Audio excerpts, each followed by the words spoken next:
ये तो बहुत कीमती लगता है। श्यामलाल जी को वापस करना होगा, लेकिन वो तो जा चुके हैं। अब क्या करूं? सूरज का मन ललचाया। वह लटकन बेचकर अपनी माँ की दवा और विनम्रता से, श्यामलाल जी नमस्ते।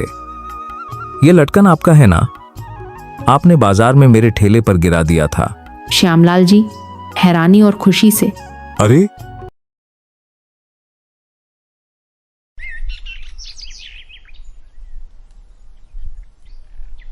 उत्तराखंड का एक छोटा सा गांव, जहां पहाड़ों की गोद में बसे लोग सादगी और मेहनत से जीवन जीते थे। समय बसंत की एक सुहानी सुबह। सूरज एक गरीब परिवार का लड़का था, जो गांव के बाजार में फल बेचकर अपने परिवार का गुजारा करता था। उसका छोटा सा ठेला और उसकी ईमानदारी गांव में मशहूर थी।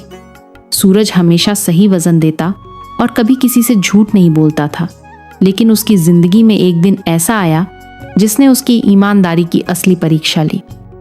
सूरज अपने ठेले पर फल सजाते हुए, आज अच्छे आम आए हैं, चलो देखते हैं आज कितने आम बिकते हैं। माँ को दवा के लिए कुछ पैसे चाहिए। उस दिन बाजार में भीड़ थी। सूरज का ठेला अच्छा चल रहा था। तभी एक बुजुर्ग सज्जन श्यामलाल जी सूरज के ठेले पर आए। उन्होंने कुछ आम खरीदे और जल्दी में अपनी जेब से पैसे निकालते हुए एक पुराना लटकन गिरा दिया। सूरज ने देखा कि वह लटकन सोने का था, जिसमें एक चमकता हुआ नीलम जड़ा था। सूरज अपने आप से, ये तो बहुत कीमती लगता है। श्यामलाल जी को वापस करना होगा, लेकिन वो तो जा चुके हैं। अब क्या करूं? सूरज का मन ललचाया। वह लटकन बेचकर अपनी माँ की दवा और घर का खर्च आसानी से निकाल सकता था, लेकिन उसका दिल बोला, यह ठीक नहीं, किसी और की चीज रखना चोरी है। सूरज ने ठान लिया कि वह लटकन को श्यामलाल जी तक पहुंचाएगा। उसने अपने ठेले को जल्दी समेटा और गांव में श्यामलाल जी का पता ढूंढने निकल पड़ा।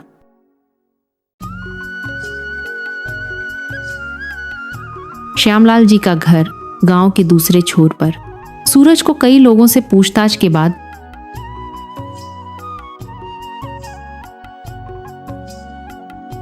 श्यामलाल जी का घर मिला। वह थका हारा उनके दरवाजे पर पहुंचा। श्यामलाल जी अपने बगीचे में बैठे थे, लेकिन उनके चेहरे पर उदासी थी। सूरज विनम्रता से, श्यामलाल जी नमस्ते। ये लटकन आपका है ना? आपने बाजार में मेरे ठेले पर गिरा दिया था। श्यामलाल जी हैरानी और खुशी से, अरे ये तो मेरी पत्नी का आखिरी निशानी है। मैं इसे खोने की वजह से बहुत परेशान था। तुमने इसे लौटाकर मुझ पर बड़ा उपकार किया। सूरज। श्यामलाल जी ने सूरज की ईमानदारी की तारीफ की। उन्होंने सूरज को इनाम देना चाहा, लेकिन सूरज ने विनम्रता से मना कर दिया।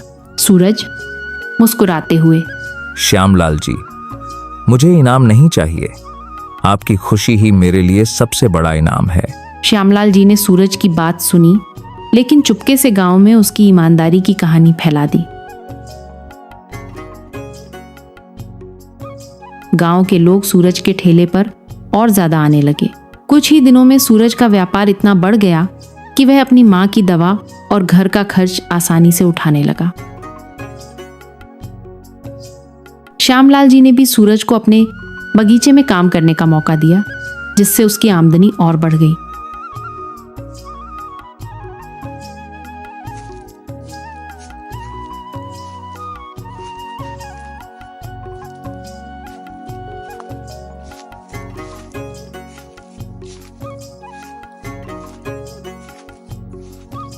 कुछ महीने बाद सूरज का ठेला अब गांव का सबसे मशहूर ठेला बन गया था।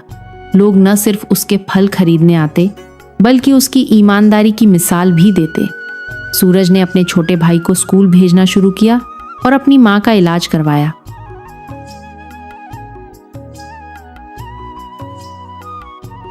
गांव के बच्चे अब सूरज को अपना हीरो मानते थे। श्यामलाल जी सूरज से, बेटा तुमने साबित कर दिया कि ईमानदारी सबसे बड़ी ताकत है। तुम्हारी नेकी ने न सिर्फ तुम्हारा बल्कि हमारे गांव का भी नाम रोशन किया। सूरज शर्माते हुए, बस श्यामलाल जी, मैंने वही किया जो मेरा दिल बोला। माँ कहती है नेकी का फल हमेशा अच्छा होता है, नेकी का फल। और इस तरह दोस्तों, सूरज की कहानी हमें सिखाती है कि ईमानदारी और नेकी का रास्ता भले ही मुश्किल लगे, लेकिन वह हमेशा सुख और सम्मान लाता है। सूरज ने न सिर्फ अपनी जिंदगी बदली, बल्कि अपने गांव के लिए एक मिसाल कायम की।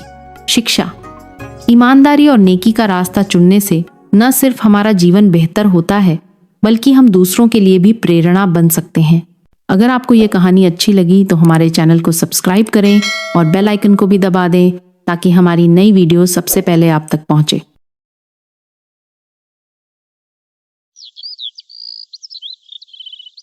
हरिपुर गांव में अजय और विक्रम दो जिगरी दोस्त थे। उनकी दोस्ती ऐसी थी कि लोग कहते ये दोनों एक दूसरे के लिए जान भी दे सकते हैं। अजय एक साधारण परिवार से था और खेतों में काम करता था, जबकि विक्रम के पिता गांव के स्कूल में शिक्षक थे। दोनों बचपन से साथ खेलते, पढ़ते और हर सुख दुख में एक दूसरे का साथ देते। लेकिन गांव का मुखिया ठाकुर बलदेव सिंह उनकी दोस्ती से जलता था और हमेशा उन्हें नीचा दिखाने की कोशिश करता था। ठाकुर बलदेव मजाक उड़ाते हुए, अरे अजय, विक्रम, तुम दोनों कहाँ घूम रहे हो? तुम्हारी दोस्ती देखकर तो जलन होती है। कहीं ऐसा ना हो कि ये दोस्ती टूट जाए। अजय गुस्से में, ठाकुर जी, अपनी हद में रहो, हमारी दोस्ती को नजर मत लगाओ। विक्रम शांत स्वर में, ठाकुर साहब, जलन छोड़ो, दोस्ती दिल से दिल तक का रिश्ता है, तुम क्या समझोगे? ठाकुर की बातों ने दोनों के दिल में एक अजीब सी बेचैनी पैदा की। कुछ समय बाद विक्रम के परिवार को शहर में शिफ्ट होना पड़ा, क्योंकि उसके पिता को वहां नई नौकरी मिली थी। विक्रम को हरिपुर छोड़ना पड़ रहा था और यह खबर सुनकर अजय का दिल टूट गया।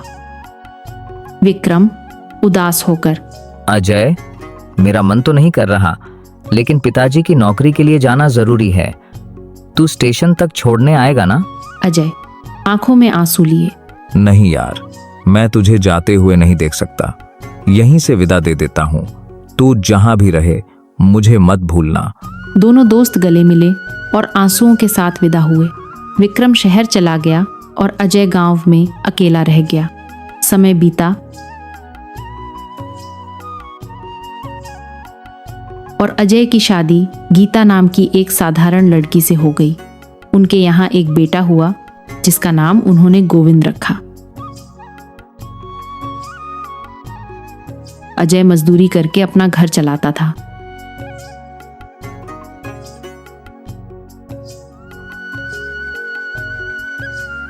उनका छोटा सा कच्चा घर और भगवान बद्रीनाथ के प्रति उनकी गहरी आस्था उनकी जिंदगी की ताकत थी। गीता रसोई में, अजय, आज मैंने गोविंद के लिए उसकी पसंदीदा बैंगन की सब्जी और रोटी बनाई है। अजय हंसते हुए, वाह गीता, बद्रीनाथ जी की कृपा से आज तो दावत हो जाएगी। हर हर बद्रीनाथ। पापा, इस बार सावन में मैं मंदिर में छोटा बद्रीनाथ बनूंगा ना? आपने तो वादा किया था। अजय प्यार से, हाँ मेरे शेर, तू इस बार सबसे शानदार बद्रीनाथ बनेगा। चल अभ्यास शुरू करते हैं। अजय और गीता ने गोविंद को बद्रीनाथ की वेशभूषा में सजाने और पूजा की मुद्राएं सिखाने में कोई कसर नहीं छोड़ी।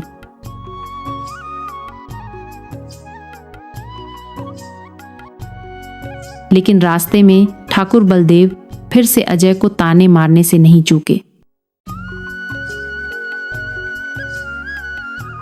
ठाकुर बलदेव व्यंग्य से, अरे अजय, तेरा दोस्त विक्रम तो शहर में बड़ा आदमी बन गया होगा और तू यहाँ मजदूरी कर रहा है, भूल गया वो तुझे। अजय गुस्से को दबाते हुए, ठाकुर जी, मेरी दोस्ती को मत आंक। विक्रम मेरा दोस्त है और दोस्ती दिल से होती है, पैसे से नहीं। अजय ने ठाकुर की बातों को नजरअंदाज किया और सावन की तैयारियों में जुट गया। वह हर साल की तरह इस बार भी बद्रीनाथ मंदिर में विशेष पूजा करना चाहता था। लेकिन एक सुबह उसके घर के दरवाजे पर अचानक दस्तक हुई। अजय ने दरवाजा खोला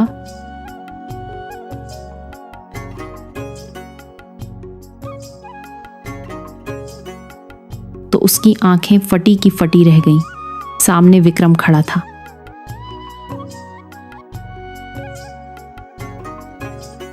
अजय हैरानी से, विक्रम, तू सचमुच आ गया? मुझे लगा मैं सपना देख रहा हूं। सपना नहीं, हकीकत है भाई। कितने साल हो गए तुझसे मिले, मैं तुझे कभी नहीं भूल सकता। अगर आपको ये कहानी अच्छी लगी तो हमारे चैनल को सब्सक्राइब करें और बेल आइकन को भी दबा दें ताकि हमारी नई वीडियो सबसे पहले आप तक पहुंचे।